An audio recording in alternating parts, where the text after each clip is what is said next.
Hey everyone, welcome back to the Emotional Man podcast. Today I'm really excited to talk about the 7 habits of highly effective families.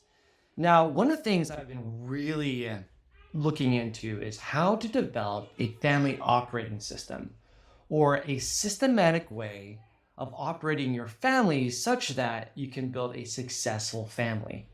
And so one of the books I wanted to look at is Stephen R. Covey's 7 Habits of Highly Effective Family. And what I wanted to do today is just go over the framework that the book uses in building a family culture that is nurturing. And that's basically the premise of 7 Habits of Highly Effective Families, is building a effective family culture. Now, let's review what the 7 habits are. So in here, Stephen R. Covey, along with his wife, Sandra Merrill Covey, has a lot of really interesting insights from her during the whole of the book.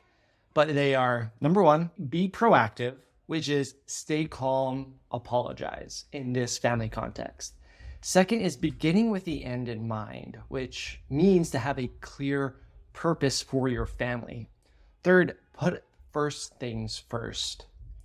And what this is looking at is prioritizing family time, making time with your family a priority, even if you are a business owner, even if you are, especially if you're a business leader, or business owner, because it is so easy to get wrapped up in your business because you have so many other people relying on you. It's easy to let yourself spend 70 plus hours at work because that's what you feel like you need to do in order to be successful at work.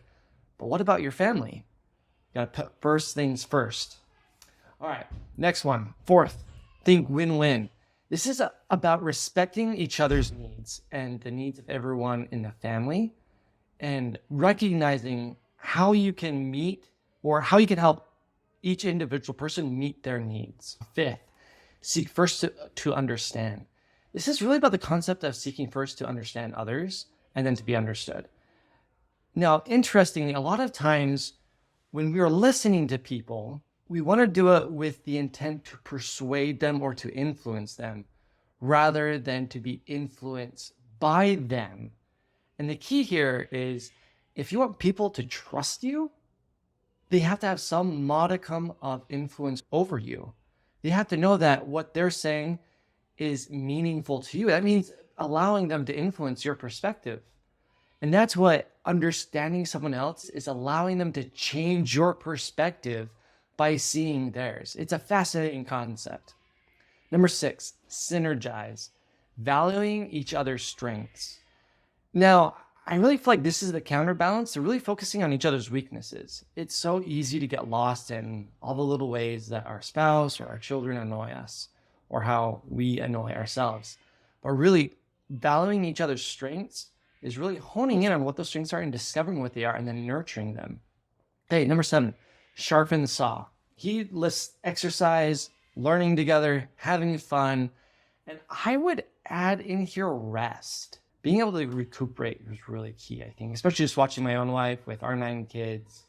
If she doesn't have a chance to recuperate, there's not going to be any fun as a family or as a couple. All right, so what I really wanted to talk about in this episode regarding this book is the first chapter, because the challenge with a family and with any organization is that it is a group of independent people who can make their own choices. And the truth is, unless you want to enslave someone, it's really hard. Well, I'd say it's impossible to force someone to think a certain way or to feel a certain way. Sometimes you can, put enough pressure on them to make them act a certain way. But in the end, people have sovereignty over their own minds and their own actions. And acknowledging this is the challenge of how do you change an organization's culture when that culture is defined by the collective attitude and behaviors of the group. And he rightfully describes that the first step to changing culture is really changing yourself, starting with yourself. Be the change you want to see in the world, or be the change you want to see in your family. And so he has a framework for this as well. So that's what I want to review in this first episode as we're going to go throughout this book, because I think it's really helpful as we look at this concept of a family operating system and really see what's already out there and put it together into what I'll be presenting down the road. So starting with yourself, I think recognizing that you only have power over what you're doing. How can you apply the 7 habits yourself? And it starts with there. How can you be proactive? How can you apologize and stay calm? How can you start having a clear idea of what your purpose is in the family? This is something in the family operating system in the first modules is defining what success looks like for you and your family. Because in the end, you can only have control over your actions. And so as you define your family's purpose, and as you start building this kind of collective vision, you have to first start with your own vision and how you will define success in your own family. Second, work from a strengths-based paradigm. The general gist of this is if you go at it looking at all your weaknesses, all your failures, it doesn't really get you off the right foot. But if you focus in on one of the things that you do well, it's building those pieces of evidence for your mind to keep you going. Hey, look, I've had success here, which means I can have success here, which means I can build success here. And so that's where he talks about a strengths-based paradigm, is working from those solid bits of strengths first, rather than focusing on all the areas that you're weak at. Third, see, do, get. Now, this is a really interesting cycle, and it's very complementary to the value model. So in the see, do, get cycle, the C talks about paradigms, how you view the world. This is really about how your thoughts on circumstances and how they influence your behaviors. The do part, the do cycle, is if you're willing to work on principles of human effectiveness, or the 7 habits, and then creates the results that you want.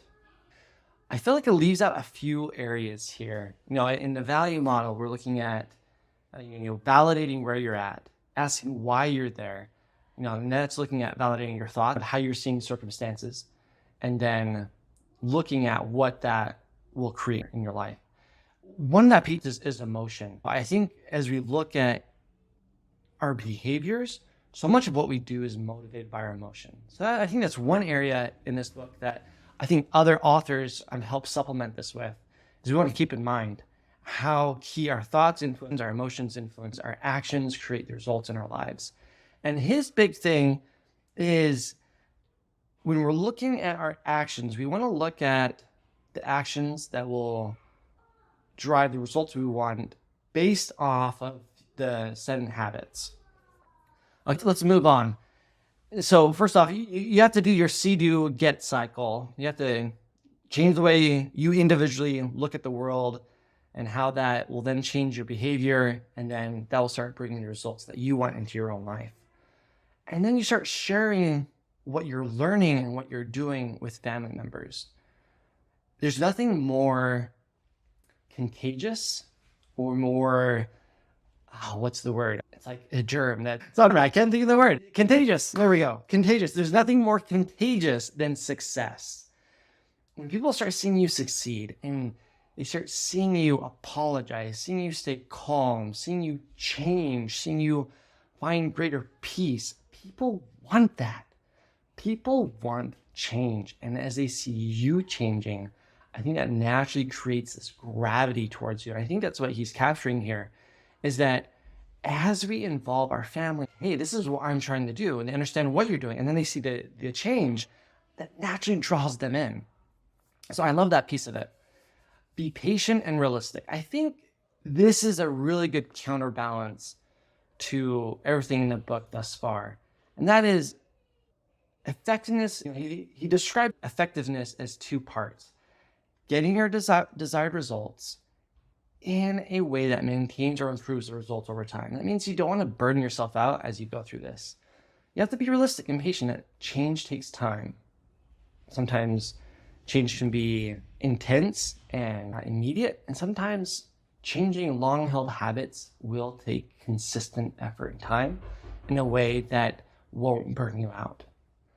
Finally, talking about burnout, family is no time for giving up easily. That's the kind of last part of this first section. And he's saying that a nurturing family culture is really defined by how you treat the one who tests you the most. When there are, certain children, or maybe it's your spouse, that really test your patience. Your culture is best defined by the limits of what you allow and what you react to and how you treat those who test you the most. Another point is it's never too late. You don't have to be a new family or a medium family. And it's not necessarily that your children have to be young, as you can hear my children in the background. But you could be an empty nester and still start applying these principles. And I really agree that it's never too late to heal relationships, even with adult children. And then there's some qualifications. Obviously, if people are becoming toxic, abusive, or if relationships are influenced by mental illness or injury or emotional trauma, the 7 habits are preventative care and maybe even triage for minor family injuries. But sometimes, if it's relating to trauma or mental illness, it does take professional care, such as balancing hormones or working through traumatic events, where you do need a counselor. That's my 10-minute wrap up for today of what I'm learning as we're looking at 7 habits of highly effective families. Love it. I'm excited to explore more of it and other frameworks as we start rolling out the family operating system.